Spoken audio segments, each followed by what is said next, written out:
சொல்றார். என்ன அப்படின்னு கேட்டீங்கன்னா, அந்நியமானவை உணர்த்தி அனன்யமாய் நின்ற அறிவு அறியாமையினாலும் அருள்நிலவு காலந்தன்னில் அவனே யாவுமாய் நின்ற தொன்மையானும் மலமென்று உளது என்று அறிவறிதான். வேற ஒன்றும் இல்லை, பாட்டை விட்டுருவோம். மதியான நேரம் சாப்பிட்டு வந்தாச்சு, சரியா? அதனால் விட்டுருவோம். என்ன செய்யலாம், கருத்தை மட்டும் வச்சுக்கலாம்.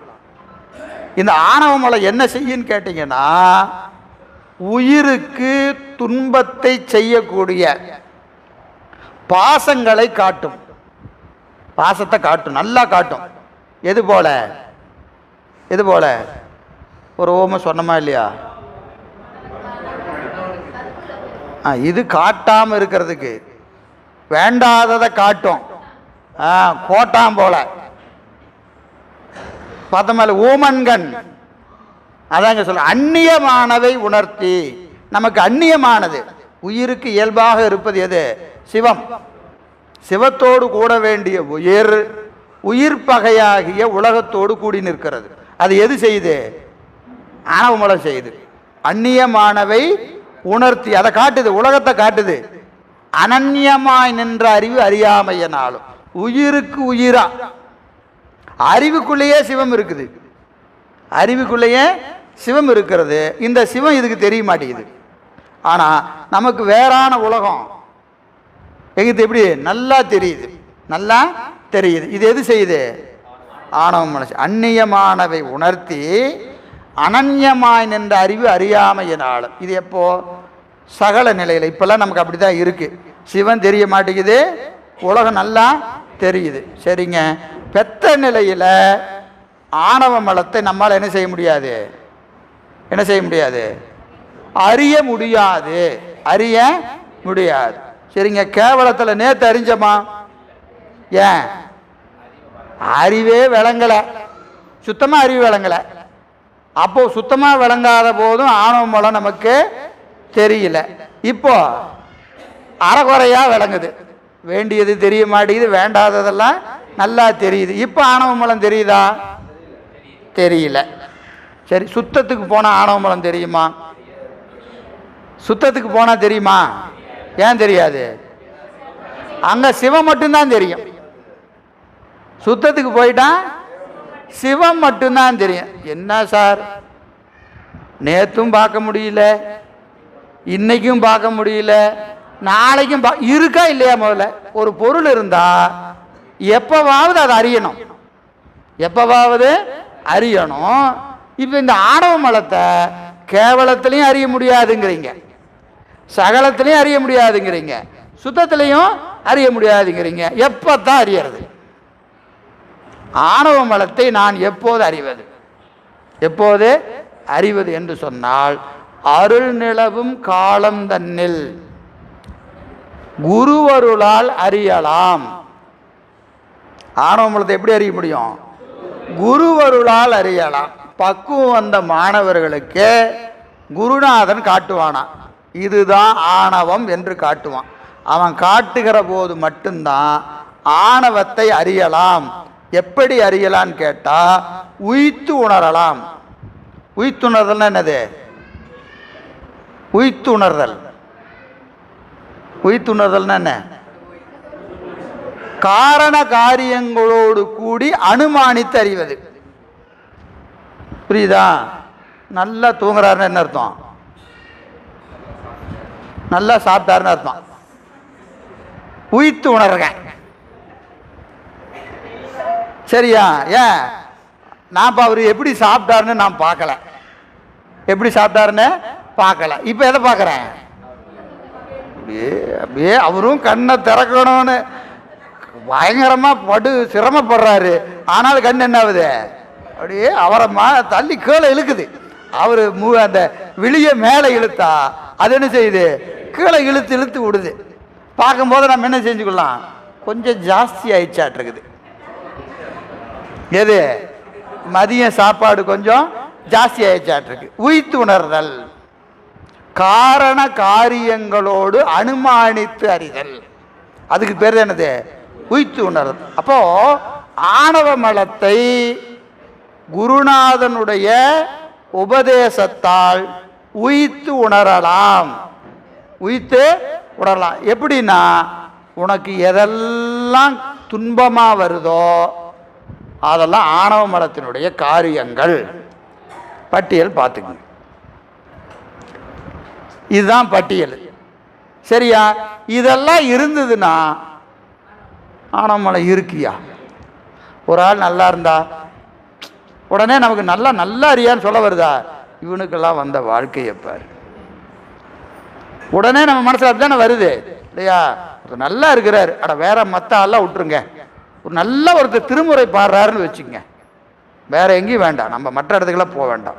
சே எவ்வளோ அருமையாக பாடுறாங்க, நமக்கு என்னைக்கு தான் இப்படி ஒரு வாய்ப்பு வருமோ அப்படி நினச்சா பரவாயில்ல. நமக்கு எப்படி இருக்கும்? இவர் தான் பாடுவாராம்மா, நானும் தான் பாடுவேன், நானும் தான் பாடுவேன். வருதா இல்லையா? என்ன வருதா இல்லைங்களா? ஒருத்தர் முன்னிலை வருகிற போது நமக்கு என்ன வருது? அவனை எல்லாம் முன்னாடி நிறுத்தி இருக்கிறாங்க, நான் கூட்டிகிட்டு வந்த ஆள், இங்கே நான் கூட்டிகிட்டு வந்த ஆளை தூக்கி முன்னாடி வச்சுருக்கிறாங்க. நான் அதுக்கு முன்னாடி 5 வருஷமாக இங்கே இருக்கிறேன், என்ன ஒரு நாள் கூப்பிடவே இல்லை. வருதா இல்லையா? இப்போ இதெல்லாம் வச்சு என்ன செஞ்சுக்கலாம்? நல்லா வேலை செய்யுதுன்னு தெரிஞ்சுக்கலாம். ஐயா உச்சத்தில் இருக்குது, ஜோதிடத்தில் சொல்லணும்னா எப்படி சொல்லலாம்? நல்லா உச்சத்தில் இருக்குது அப்படின்னு தெரிஞ்சுக்கலாம் இல்லையா? அப்போ ஆணவ மலத்தை உய்த்து உணரலாம், உய்த்து உணரலாம். அதுக்கு என்ன வேணும்? குரு உபதேசம் வேணும். இல்லைன்னா இதனால தான் இது வருது நமக்கு தெரியாது, இதனால தான் இது வருகிறதுன்னு நமக்கு தெரியாது. அதெல்லாம் ஒரு இயல்பாக நாம் நினச்சிக்குவோம். நேற்று அதே நினைப்பு தான் இருந்தது, இன்றைக்கி அதே நினைப்பு தான் இருக்குது. ஆனால் இப்போ என்ன பிரச்சனை வருது? ஏப்பா நமக்கு இப்படி ஒரு நினைப்பு வருது, நம்ம இப்படி நினைக்கக்கூடாதே, ஏன் நமக்கு திருப்பி இப்படி வருது அப்படின்னு ஒரு எண்ணம் வருதா இல்லையா? அந்த கூடவே அந்த எண்ணம் வந்தாலும் கூட இன்னொரு கேள்வி என்ன வருது? இப்படி நினைக்கக்கூடாது, நமக்கு வலிமையே இருக்க மாட்டிருக்கு. ஆணவ மலம் நமக்கு வலிமையாக இருக்கிறது என்கின்ற அந்த எண்ணமும் கூடவே வரும். வந்ததுன்னா பாடத்தை ஒழுங்காக கேட்டிருக்கிறோன்னு அர்த்தம். சரியா? எனக்கு வரவே வராதுன்னு சொன்னால் பொய் சொல்கிறேன்னு அர்த்தம். எனக்கு இப்படி ஒரு எண்ணமே வராதுங்க அப்படின்னா நம்ம சொல்கிறது என்னது? பொய். வேற யாரையும் தன்னஞ்சறிவது பொய்யற்க. சரியா? கண்டிப்பாக இந்த எண்ணம் வரும். வருகிற போதே கூடவே என்ன வரணும்? இந்த எண்ணம் வந்ததுன்னா ஏதோ பாடத்தை நம்ம எங்கேயோ ஒழுங்காக கேட்டிருக்கிறோம், அதனால் அடடா இப்படி வரக்கூடாதே, சரி இல்லைப்பா நல்லாரு திருத்துவோம். அறிவை நம்ம என்ன செய்கிறோம்? திருத்தது. இப்படி நினைக்கக்கூடாது, இந்த எண்ணம் நமக்கு வரக்கூடாது என்கின்ற ஒரு திருத்தம் மெல்ல மெல்ல மெல்ல மெல்ல மெல்ல மெல்ல அந்த புண்ணியம், சிவபுண்ணியம் கூட கூட நிகழும். ஒரு கால எல்லையில் அதுவே நமக்கு இயல்பாயிடும். என்ன ஆகிடும்?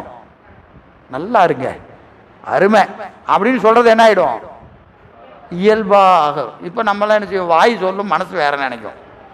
வாய் நல்லாருன்னு சொல்லும், மனசு வேற சொல்லும். சரியா? அதெல்லாம் எப்போ மாறும்? அந்த சிவபுண்ணியம் கூடிக்கிட்டே போகணும். சரியா? எனவே ஆணவ மலத்தை உய்த்துத்தான் உணர முடியுமே அன்றி கேவலத்திலையும் அறிய முடியாது, சகலத்திலையும் அறிய முடியாது, சுத்தத்திலையும் அறிய முடியாது. சரியா?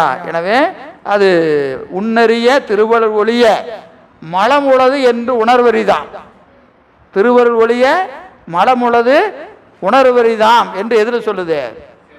சிவப்பிரகாசம் 36. சரியா? சரி, அடுத்த பாட்டுக்கு போயிடலாம். ஆன்மா. ஆமா. கணவர்னு ஒருமையில் இருக்குன்னு கேட்குறீங்களா? அதுக்கு என்ன ஒரு இலக்கணம் இருக்கு? என்னது? ஒருமை பன்மை மயக்கம். ஒருமை பன்மை மயக்கம்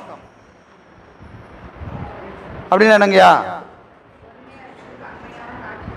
அதாவது பாட்டு எழுதும் போத புலவருடைய கை கட்டப்பட்டு இருக்கிறது.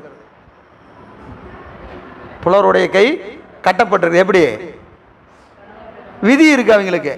இத்தனை சொல்லு தான் வரணும், இத்தனை எழுத்து தான் வரணும், எதுகை வரணும், மோனை வரணும் அப்படின்னு அவங்களுக்கு ஏகப்பட்ட கட்டுப்பாடு இருக்கு. சரிங்களா? ஒரு ஒரு பாடலை எழுதணும்னா அதுக்கு என்ன இருக்கு? எதுகை, மோனை, யாப்பு, எல்லா இலக்கணம் இருக்குது, அதுக்குள்ளே தான் பாட்டு எழுதணும். சரிங்களா? அதுக்காக என்ன செய்வாங்க, அந்த இடத்துக்கு என்ன வேணுமோ அதை வச்சுருவாங்க.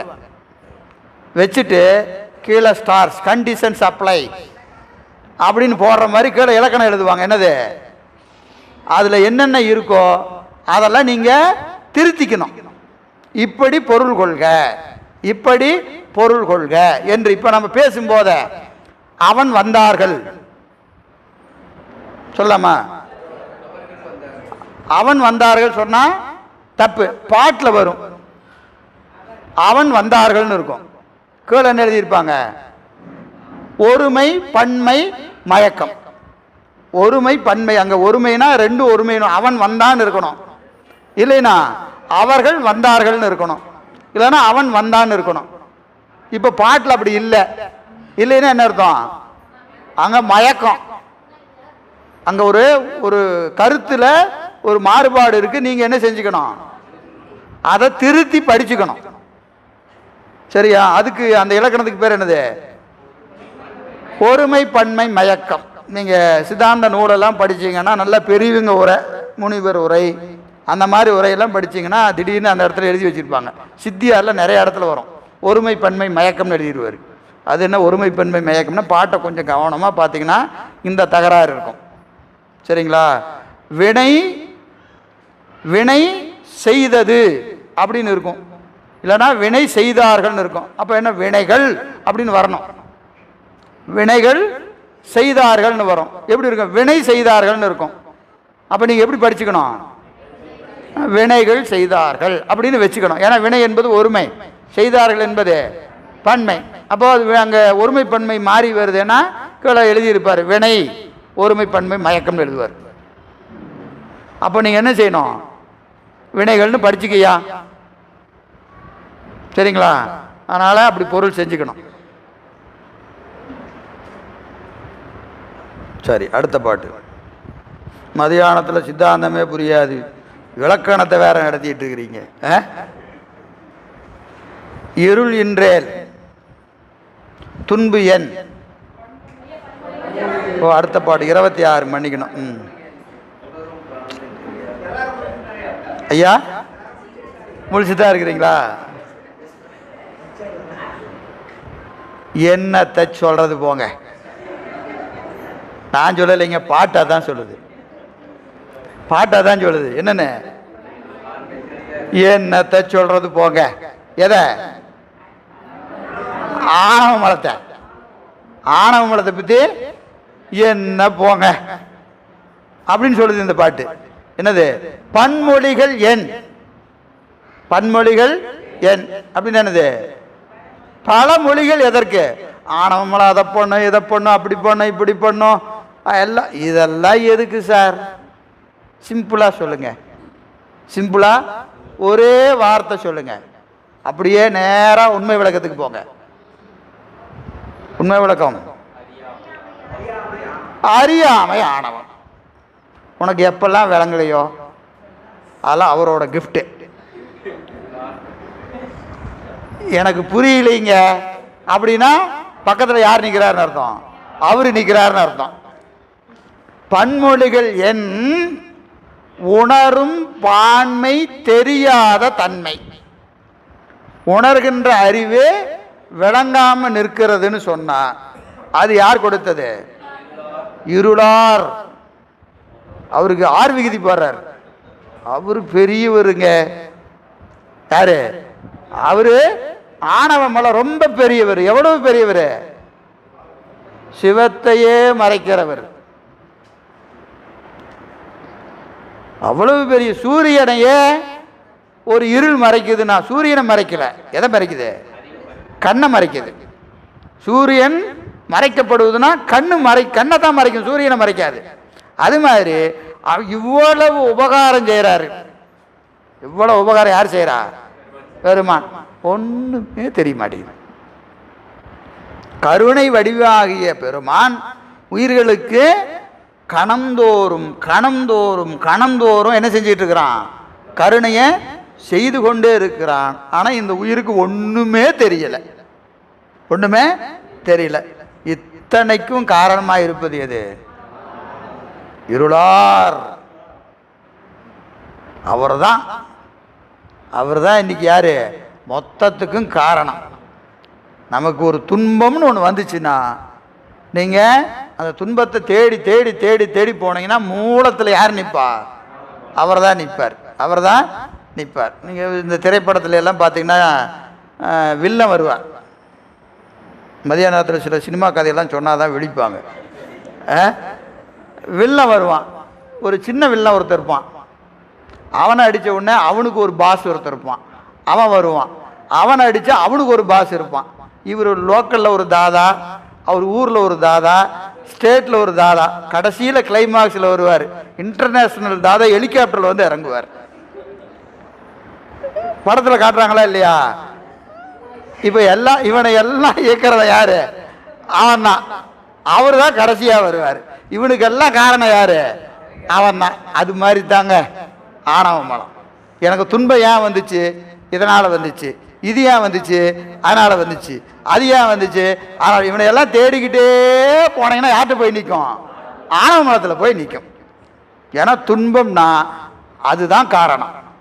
துன்பத்திற்கு காரணம் ஆணவ மலம். இன்பம்னு ஒன்று இருந்ததுன்னா அதை அப்படியே தேடிட்டு போனீங்கன்னா பெருமான் திருவடியில் போய் நிற்கும். திருவடியில் போய் நிற்கும். இன்பத்திற்கு காரணம் சிவம், துன்பத்திற்கு காரணம் ஆணவ மலம். இந்த லாஜிக் புரிஞ்சிருச்சுன்னா நமக்கு எப்பவுமே குழப்பம் வராது. சரியா? நம்ம துன்பம் வந்துச்சுன்னா அதை எங்கே தேடுறோம்? பெருமான் எனக்கு இப்படி பண்ணிட்டார். ஆசையே துன்பத்திற்கு காரணம் என்பது நம்ம டயலாக் கிடையாது.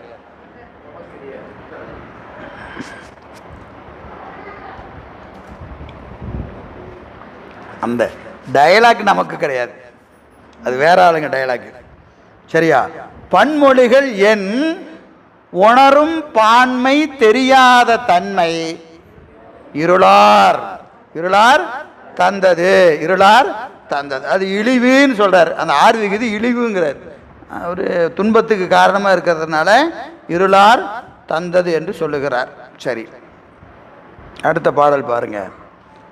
இருள் இன்றேல் துன்பு என் உயிர் இயல்பேல் போக்கும் பொருள் உண்டேல் ஒன்றாக போம்.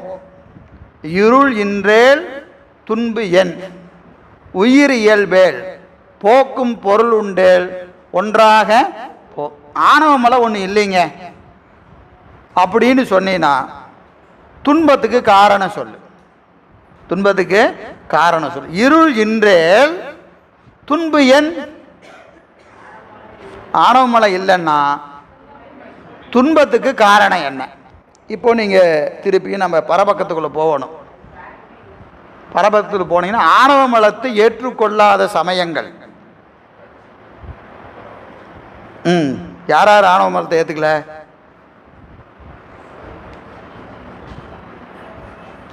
யார் ஏற்றுக்கல?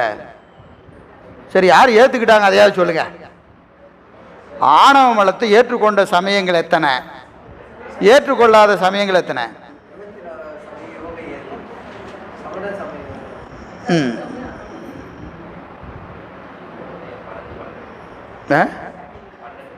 பாதி பாதி வச்சுக்குவோம்.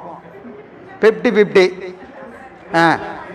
ஒரு ஆப்ஷன் ஏ 50-50, ஆப்ஷன் பி சொல்லுங்க.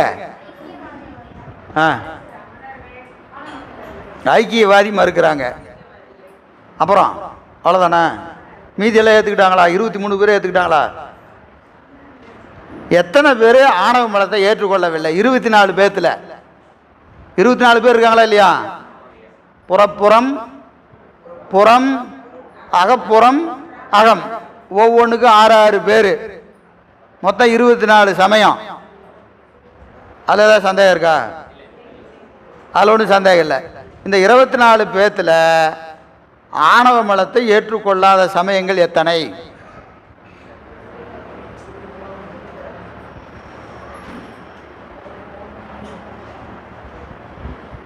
நீங்கள் 50-50. அடுத்த ஆப்ஷன் ஏதாவது வருதா பார்க்கலாம். இந்த பக்கம் எத்தனைம்மா? 18. ஆணவ மலத்தை ஏற்றுக்கொள்ளாத சமயங்கள் 18. வேற ஆப்ஷன் ஏதாவது இருக்கா? வேற ஏதாவது இருக்கா? கொஞ்ச நேரம் அப்படியே போனால் தான் நல்லா இருக்கும். அதுக்கு தான், வேற ஒன்றும் இல்லை. 18 எது எது சாமி?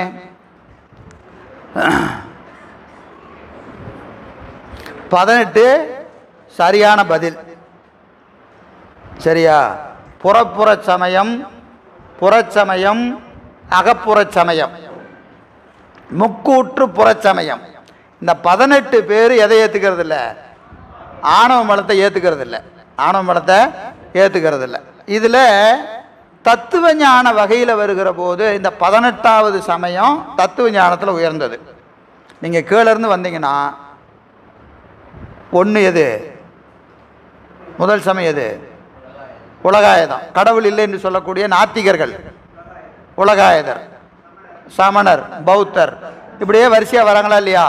இந்த வரிசையாக வந்தீங்கன்னா இவர்களை விட அவர் அடுத்தவங்க எப்படி இருப்பாங்க?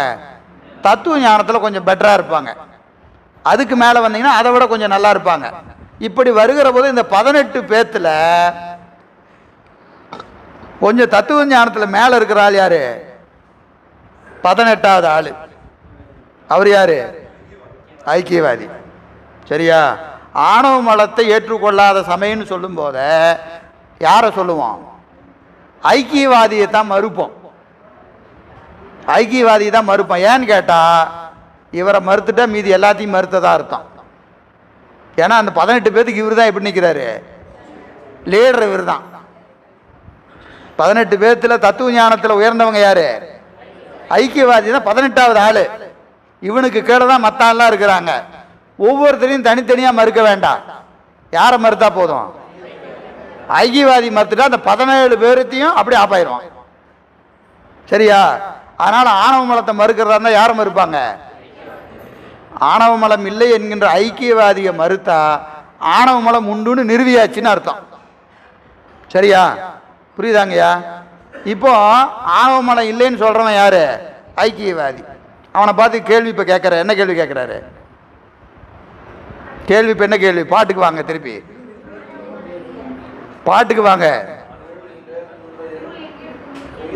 இருள் என்றால் துன்பு என். ஏயா ஆணவமலை இல்லைன்னு சொல்கிறைய, உயிர் ஏன் துன்பப்படுது? இப்போ நாம் சொன்னோமா இல்லையா, உனக்கு ஒரு துன்பம்னு வந்துச்சுன்னா அதுக்கு காரணம் என்னது? ஆணவமலம் சொல்லியாச்சு. இப்போ அவன் ஆணவமலை இல்லைங்கிறான், ஆணவமலம் இல்லைங்கிறான். அப்போ நீ என்ன சொல்லணும்? துன்பம் ஏன் வந்துச்சு? உயிருக்கு துன்பம் வருவதற்கான காரணம் என்ன? அது நாம சொல்றோமா? அவனை பார்த்து கேட்குறமா இல்லையா கேள்வி? யாரை பார்த்து?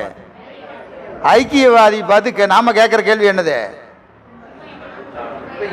ஆணவமலை இல்லைன்னா ஏயா துன்பம் வந்துச்சு? அவன் பதில் சொல்லணுமா இல்லையா? என்ன பதில் சொல்றான்? பாட்டை கன்னியூ பண்ணுங்க, பாட்டிலேயே இருக்கு. உயிர் இயல்பு, உயிர் இயல்பு, துன்பப்படுவது ஆன்மாவினுடைய இயல்பு. இயல்புன்னு என்ன அர்த்தம்? காரணம் சொல்ல வேண்டாம், அப்படித்தான். சரியா? நம்ம சொல்றோம் இல்லையா, ஏங்க அவர் அப்படி இருப்பாரு? அவர் சுபாவங்க. எங்க அவர் வல்லு வல்லு வல்லுன்னு கத்துறாரு? அவர் சுபாவம் அப்படித்தாங்க, கண்டுக்காதீங்க. அப்போ அவர் கடுகடுன்னு இருக்கிறதுக்கு காரணம் வேண்டாம்.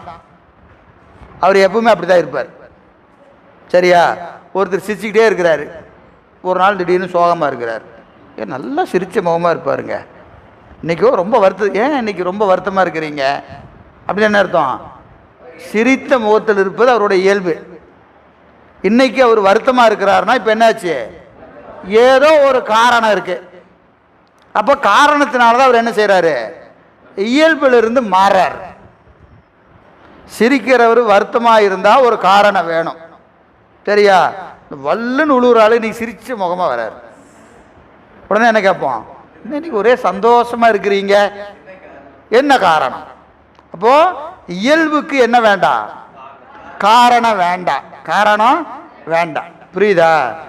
ஆனால் இயல்புக்கு மாறுனா காரணம் வேணும். தண்ணி குளிர்ச்சியாக இருப்பதற்கு காரணம் வேண்டாம், வெயில் சுடுவதற்கு காரணம் வேண்டாம். வெயில் நல்லா சுடலைன்னா காரணம் வேணும். என்ன காரணமாக இருக்கும்? மோடம் போட்டிருக்கு, மார்கழி மாசமாக இருக்கு, இப்போ வெயில் என்ன செய்யல தெரியல, குளிர்ச்சியாக இருக்கிற தண்ணீர் சுடுது. வெயில் அதிகமாக இருக்குது, இல்லை கீழே ஏதோ அடுப்பு கிடுப்பு வச்சு எரிச்சிருப்பாங்க, குளிர்ச்சியாக இருக்கிற தண்ணீர் சுடுகிறது, சுடுகிற வெயில் குளிர்கிறது. இதற்கு என்ன வேணும்? காரணம் வேணும். புரியுதுங்க? இயல்புக்கு காரணம் வேண்டாம், இயல்புக்கு காரணம் வேணும். இதை என்னன்னு சொல்லுவேன்னு கேட்டிங்கன்னா, அந்த பொருளினுடைய குணம், பொருளினுடைய குணம், அந்த சுபாவம்னு சொல்கிறோமா இல்லைங்களா? சுபாவம்னா என்னது? குணங்க. 40 வயசு வந்தால் நாய் குணம் அப்படி தாங்க இருப்பார். சொல்கிறாங்களே சுபாவம். சுபாவம்னா வட சொல்லு, அது தமிழில் சொல்லணும்னா என்னது? குணம். ஒரு பொருளுக்கு குணம் உண்டு, குற்றமும் உண்டு. குணம் உண்டு, குற்றமும் உண்டு. குணம் கெடாது, குற்றம் கெடும். நம்ம இதெல்லாம் பலமுறை சொல்லியிருக்கோம், உங்களுக்கு ஞாபகம் இருக்கா? குணகுணி சம்பந்தத்தில் குணம் கெடாது, குற்றம் கெடும். ஒருவேளை குணம் கெட்டால் குணிப்பொருள் கெடும், குணிப்பொருள் கெடும். இதெல்லாம் லாஜிக், சரிங்களா? இப்போ ஒரு உயிருக்கு துன்பம் என்பது இயல்பு ஆனால், துன்பம் என்பது இயல்பானால் முத்தி என்பது என்ன? முத்தின்னு என்னது? செயற்கை ஆயிடுச்சு. இப்போ அது சிவத்தோடு கூடி அது எப்படி இருக்கும்? இன்பமா இருக்கும், இன்பமா இருக்கும். இன்பமா இருந்தாலும் அது மீண்டும் இயல்புக்கு வந்துடும். ஒரு பொருளுக்கு எது நிலைத்திருக்கும்?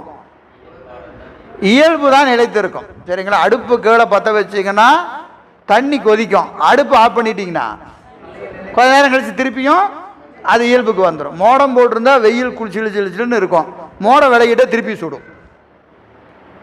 இயற்கை மாறாது, செயற்கை மாறும், சரியா? இப்போ இது ஐக்கியவாதியை மறுக்கிறதுக்கு இதுதான் இடம். இது புரியணும்னா ஐக்கியவாதிகிட்ட போகணும், சரியா? ஐக்கியவாதி என்ன சொல்கிறான்?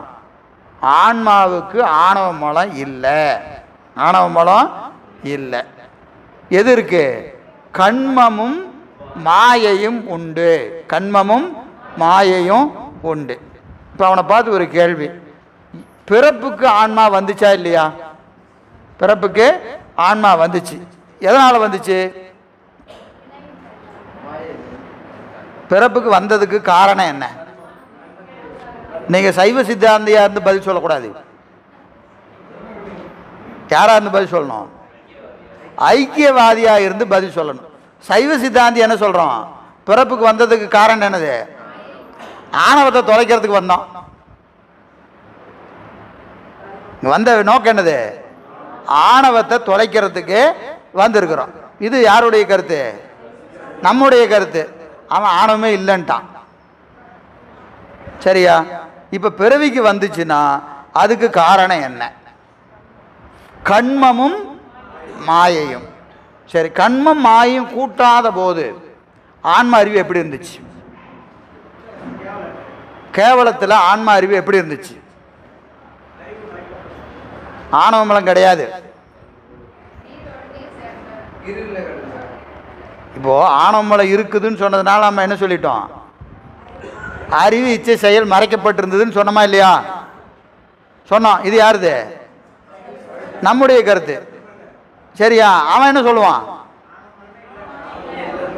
ஆணவ மலமே இல்லை. அப்போ எப்படி இருக்கும்? சுத்தத்தில் இருக்கும், அறிவு தெளிவாக இருக்கும். ஆணவம் கிடையாதுன்னு என்ன அர்த்தம்? நல்லாதான் இருந்தான், நல்லாதான் இருந்தான். அவனை வந்து சாமி என்ன பண்ணிட்டாரு? இப்படி கொண்டு வந்து விட்டுட்டார். நல்லா இருந்த ஆளை கொண்டு வந்து எப்படி இருந்தனா இப்படி ஆயிட்டேன். கண்மம் மாயோடு கூடுறதுனால தான் நான் இப்படி ஆயிட்டேன். சரியா? கண்ம மாய் இல்லாத போது எப்படி இருந்தேன்? நல்ல அறிவு தெளிவாக இருந்துச்சு. அறிவு நல்லா தெளிவாக இருந்துச்சு. இந்த சாமி சும்மா இருக்க மாட்டாம என்ன படைச்சு கண்மத்தையும் மாயையும் கூட்டி விட்டுட்டாரு. அறிவு இப்படி ஆகிப்போச்சு. சரியா? அப்போ இறைவனுடைய செயலுக்கு என்ன ஆகிப்போச்சு? இழுக்கு. நல்லா இருந்தவனை கூட்டிகிட்டு வந்து இவரே மாயை கூட்டுவாராம்மா, இவரே கண்மத்தை கூட்டுவாராம். அப்புறம் என்ன செய்வாராம்? இவரே பூசை பண்ணுன்னு சொல்லி காப்பாற்றுவாராம்மா. இத்தனைக்கு நீதாயா காரணம். இந்த நிலைக்கு காரணமே யாரு? நீ தான். நீயே தொட்டிலையும் கிள்ளி விட்டுட்டு, குழந்தைய கிள்ளி விட்டுட்டு தொட்டிலையும் ஆட்டுவியாயா இல்லையா? இப்போ இதுக்கு என்ன காரணம்? இல்லை, ஆன்மா செய்த வினைக்கு தக்கவாறு. அவனை சொல்கிறான், ஆன்மா செய்த வினைக்கு தக்கவாறு. சரிங்க, வினைக்கு தக்கவாறுனா வினை செய்யணும்னா என்ன வரணும்? உடம்பு வேணும். வினை செய்யணும்னா உடம்பு வேணும். அப்போ முதல்ல உடம்பை கொடுத்தாரா வினையை கொடுத்தாரா? உடம்பை கொடுத்தாரா வினையை கொடுத்தாரா? உடம்பை கொடுத்தாருன்னு சொன்னால் உடம்பு எப்படி வரும்? வினைக்கு தக்கவாறு வரும். வினையை கொடுத்தாருன்னா வினை செய்வதற்கு உடம்பு வேணும். வினை செய்வதற்கு உடம்பு வேணும். என்னது? மொட்டை மேலே வந்துச்சா கோழி மேலே வந்துச்சா? சரியா? சிவப்பிரகாசம் 34, 35 இந்த ரெண்டையும் வச்சிங்கன்னா இந்த விட வந்துடும். எதுக்குமே பதில் இல்லை. யாருக்கு? ஐக்கியவாதிக்கு. சரியா? மாயை முதல்ல வந்துச்சுனாலும் தப்பு, வினை முதல்ல வந்துச்சுனாலும் தப்பு. சரிங்க, வந்துருச்சு உடுப்பா, வந்துருச்சு. அப்புறம் இந்த சாமி என்ன செய்கிறாரு? இருவினை ஒப்பெல்லாம் கொடுத்து மலபரியமாகலாம் கொடுத்து எங்கே கூட்டிகிட்டு போகிறாரு?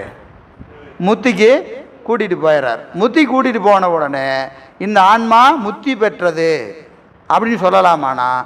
முத்தினா என்னது? திருப்பி வரக்கூடாது. மீண்டு வாரா வழி. மீண்டு வாரா வழிக்கு தான் என்ன பேர்? முத்தின்னு பேர். சரியா? இப்போ சுத்தனா இருந்த ஒருவன் மாயை காரணமாகவோ வினை காரணமாகவோ பிறவிக்கு வந்துட்டான்.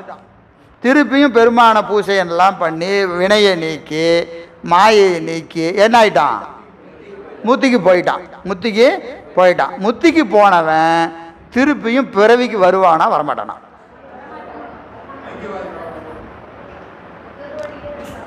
வரமாட்டான்னு அவன் சொல்றான். சரியா? நம்ம கேள்வி என்னன்னா, ஏற்கனவே அப்படிதாயா இருந்தான். ஏற்கனவே எப்படி இருந்தான்? சுத்தமாக தான் இருந்தான். அவனுக்கு மாயையோ கண்மமோ காரணம் இல்லாம வந்துச்சு. வந்ததுக்கு காரணம் உங்கள்கிட்ட ஏதாவது இருக்கா? மாயை வந்துச்சு, காரணம் இருக்கா? வினை வந்துச்சு, காரணம் இருக்கா? காரணம் இல்லாம மாயையும் கண்மமும் உயிரை பற்றும் என்று சொன்னால் முத்தி நிலையில் இருக்கிற ஆன்மாவை திருப்பியும் பற்றுமா பற்றாதா? பற்றும். அப்ப முத்தி என்பது இல்லை. புரியுதுங்களா? ஏற்கனவே அப்படி இருந்தவனா இப்படி வந்து அப்படி போனான், திருப்பியும் வருவானா வரமாட்டானா? ஏன்னா லாஜிக் இல்லை. நீங்க சித்தாந்தம்ங்கிறது எப்பவுமே ஒன்று தெரிஞ்சுக்கங்க, லாஜிக் இருக்கணும். சும்மா வெறும் பேசுறது இல்லை, தர்க்க ரீதியா நிறுவனம். இப்போ இது பாருங்க, ஆணவ மலம் இருந்துச்சு. ஆணவ மலத்தை கழிக்கிறதுக்காக பெரும்பான் கண்மத்தையும் மாயையும் கூட்டினான். கீழே வந்தான், அனுபவிச்சான், ஆணவ மலம் தேஞ்சது, முழுக்க அடங்குச்சு, சுத்தத்துக்கு போயிட்டான். இப்போ இவன் திருப்பி வருவானா? வராதவன் யாரு? ஆணவ மலத்தோடு இருக்கிறவன். போனவன் ஆணவ மலம் தீர்ந்தவன். சரியா? இவன் வேற, இவன் வேற. இப்போ இவன் திருப்பி வரமாட்டான். எவன் வருவான்? இருக்கிறவன் வருவான், தீர்ந்தவன் வரமாட்டான். இப்போ முத்தி தெளிவா இருக்கா இல்லையா? சரிங்களா? இதுதான் ஐக்கியவாதியை மறுக்கிற இடம். இன்னும் கொஞ்சம் அதெல்லாம் விரிவாக நடத்தணும். போதும், அதுக்கு மேலே உங்களை ரொம்ப தொந்தரவு பண்ண வேண்டாம். சரியா? இப்போ இருள் இன்றேல் துன்பு என், துன்பு என் உயிர் இயல்பேல். உயிர் இயல்புனா என்னது? உயிருக்கு இயல்பு எது? இயல்பு துன்பம் என்பது இயல்பு என்று சொன்னால் துன்பத்தை நீக்குகிற போது உயிரும் கெட்டு போகும். உயிரும் கெட்டு போகும். ஏன்னு கேட்டால் குணம் கெட்டால் குணி கெடும். துன்பம் என்பது உயிரினுடைய குணம், இயல்புன்னு சொல்லிட்டே இல்லையா? துன்பம் என்பது உயிரினுடைய குணம்னு சொல்லிட்ட. இந்த பெருமான் என்ன செய்யறான்? துன்பத்தை நீக்கிறான். எதை நீக்கிறான்? துன்பத்தை நீக்கிறான். துன்பத்தை நீக்கும் போது என்ன? குணத்தை நீக்கிறான். குணத்தை நீக்கினா கூடவே குனிப்பொருளும் போகும்.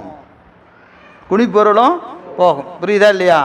கொஞ்சம் புரியுதான்னு தெரியல எனக்கு. எத்தனை பேர் வாங்கிட்டீங்கன்னு தெரியல. புரியல?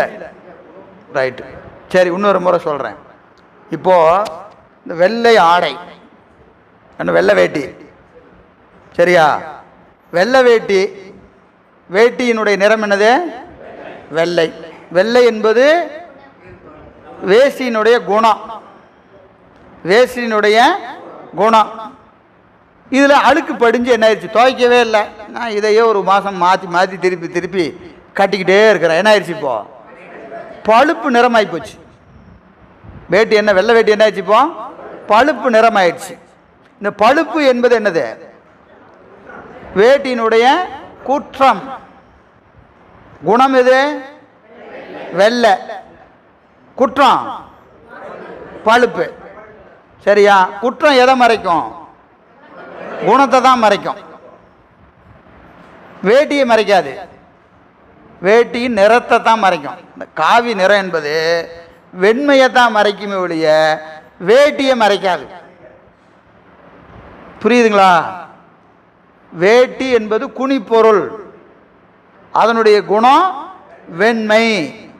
அது துவைக்காதனால அதில் அழுக்கு ஏறிடுச்சு. அழுக்கு குற்றம். குற்றம் எதை பற்றி நிற்கிறது? வெண்மையாகிய குணத்தை பற்றி நிற்கிறது. புரிஞ்சிருச்சா? இதில் ஏதாவது சந்தேகம் இருக்கா? சந்தேகம் இல்லை. சரி, நான் என்ன செய்கிறேன்? ஒரு மாதமாக துவைக்காத வேட்டி ஒரு தடவை துவைச்சிட்றேன். துவைச்சோன்னே எவ்வளோ ஆகும்? கொஞ்சமாக அழுக்கு போகும். சரியா? கொஞ்சமாக அழுக்கு போகும். இப்போ வெள்ளை எவ்வளோ தெரியும்? கொஞ்சமாக போகும். எவ்வளோ அழுக்கு போகுதோ அவ்வளவு வெள்ளை தெரியும். முதல்ல காவி வேட்டி மாதிரியே இருந்துச்சு. இப்போ எப்படி தெரியுது? காவி மாதிரியும் தெரியுது, வெள்ளை மாதிரியும் தெரியுது. ஏன்னா அவ்வளவு அழுக்கு போயிருக்குது. இன்னும் ஒரு தடவை துவைச்சேன், இன்னும் கொஞ்சம் போச்சு. 10 தடவை துவைச்சேன், என்ன ஆயிடுச்சு? வெள்ளையாயிடுச்சு. சரியா? எவ்வளவு குற்றம் நீங்குகிறதோ அவ்வளவு குணம் என்னாகும்? சிறக்கும். குற்றம் நீங்க நீங்க குணம் சிறக்கும். இது புரிஞ்சிருச்சா? குற்றம் நீங்கிற அளவுக்கு குணம் சிறக்கும். எனக்கு ஒரு ஆசை. என்னது? வெள்ளை ஆனதுக்கு அப்புறமே என்ன செய்கிறேன்? துவைச்சிக்கிட்டே இருக்கிறேன். என்ன ஆச்சு? வெள்ளையும் போச்சு. வெள்ளை போயினா என்ன ஆகும்? துணியும் போகும். குற்றம் நீங்கினால் குணம் சிறக்கும். குணம் கெட்டால் குனிப்பொருளும் கெடும். குணம் கெட்டால் குனிப்பொருளும் கெடும். பூ இருக்கு, நல்லா வாசனையாக இருக்குது. 2 நாள் வச்சுருந்தோம்னா என்ன சொல்கிறோம்? ஒரு பேட் ஸ்மெல் வருது. நல்லா கம கம கமன்னு வாசம் இருந்தது. இப்போ என்ன வந்துருச்சு? பேட் ஸ்மெல் வருது. என்ன கெட்டு போச்சு? குணம் கெட்டது. பூவின் குணம் என்னது? வாசனை. வாசனை கெட்டுருச்சுன்னா என்ன அர்த்தம்? பூ கெட்டாதான் வாசம் கெடும். வாசம் கெட்டுருச்சுன்னா பூ கெட்டுருச்சுன்னு அர்த்தம். குணம் கெட்டால் குனியும் கெடும். குனியும் கெடும். இந்த லாஜிக் புரிஞ்சிருச்சா? இது புரிஞ்சாதான் இந்த இடம் புரியும். அப்போ என்னது? 3 பொருள் சொல்லியிருக்கிறேன். குனிப்பொருள். குனிப்பொருள் எது? உடையது. எது உடையதோ அது.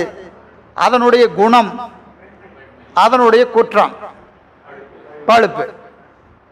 குற்றம் நீங்க நீங்க குணம் சிறக்கும். ஓகேவா? குணமும் கெட்டால் குனி கெடும். இப்ப பாருங்க, ஆன்மாவினுடைய குணம் துன்பம்ன்றான். ஆன்மாவின் குணம் துன்பம். சொல்றது யாரு?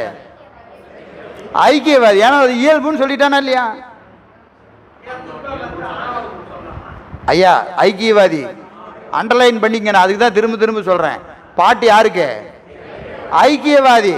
அவனை மறுக்கிறீங்க. அவன் என்ன சொல்றான்? துன்பு இயல்பு என்றால் இருள் என்னது? இருள் என்றால் துன்பு எண். இருள் என்றால் துன்பு எண். துன்ப ஏயா வந்துச்சு? ஆணவ மலம் இல்லாம துன்ப ஏன் வந்துச்சு? உயிர் இயல்புனா எது உயிர் இயல்பு?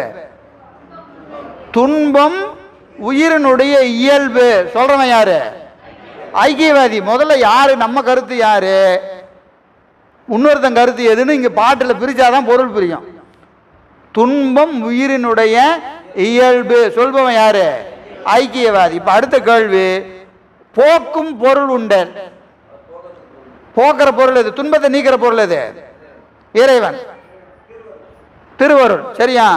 திருவருள் எதை நீக்குது? துன்பத்தை நீக்குது. சரியா?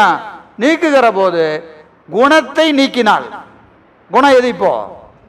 துன்பம். யாருடைய கருத்து பிரகாரம்? ஐக்கியவாதி. இறைவன் துன்பத்தை நீக்கினா உயிரும் கூடவே கெட்டு போவியா? போக்கும் பொருள் உண்டேல் ஒன்றாக போம். ஒன்றாக எது? துன்பம் போகும்போது உயிரும் கெட்டு போகும். துன்பத்தை கெடுத்தா உயிரும் கெட்டு போகும். அப்படின்னு என்ன அர்த்தம்? உன் கொள்கை பொருந்தாதியா. ஏன்னா துன்பம் நீங்கன்னா உயிர் எப்படி இருக்கு? சந்தோஷமா இருக்கு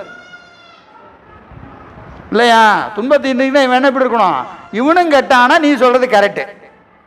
ஐக்கியவாதி கருத்து பிரகாரம் துன்பத்தை நீக்கினா உயிர் கெட்டு போகணும். கெடுதான் சந்தோஷமா இருக்கு, முதல்ல விட நல்லா இருக்கு. சரியா? துன்பம் நீங்கன்னா உயிர் எப்படி இருக்கிறது? இன்பமாக இருக்கிறது. அப்போ துன்பம் என்பது உயிரினுடைய குணம் கிடையாது. உயிரினுடைய குணம் கிடையாது. அப்போ துன்பம் என்பது உயிருக்கு என்னது?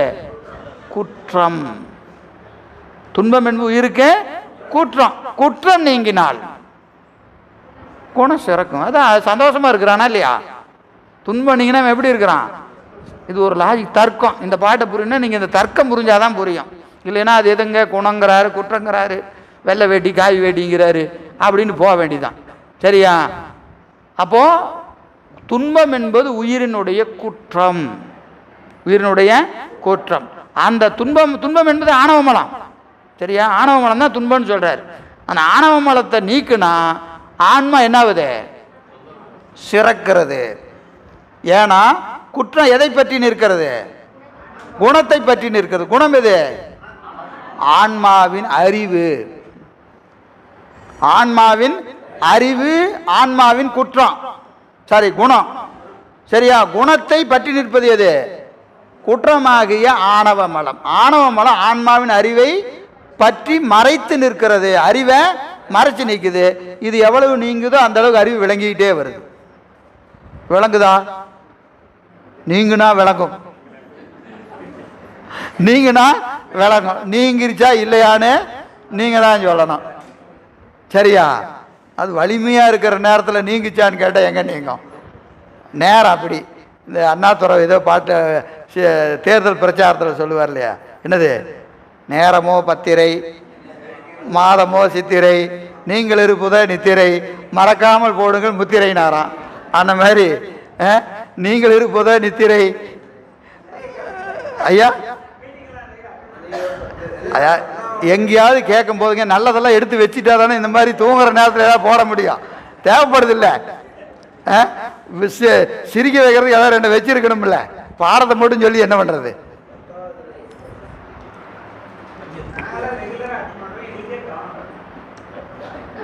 சாமியோட உபகாரம் தான்.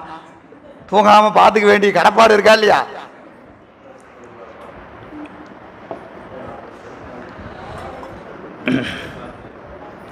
இது சிவபிரகாசத்தில் 34, 35 ரொம்ப விரிவா அந்த ரெண்டு பாட்டில் சொல்றாரு. சரியா? வாய்ப்பு இருந்தால் போய் வீட்டில் படிச்சு பாருங்க.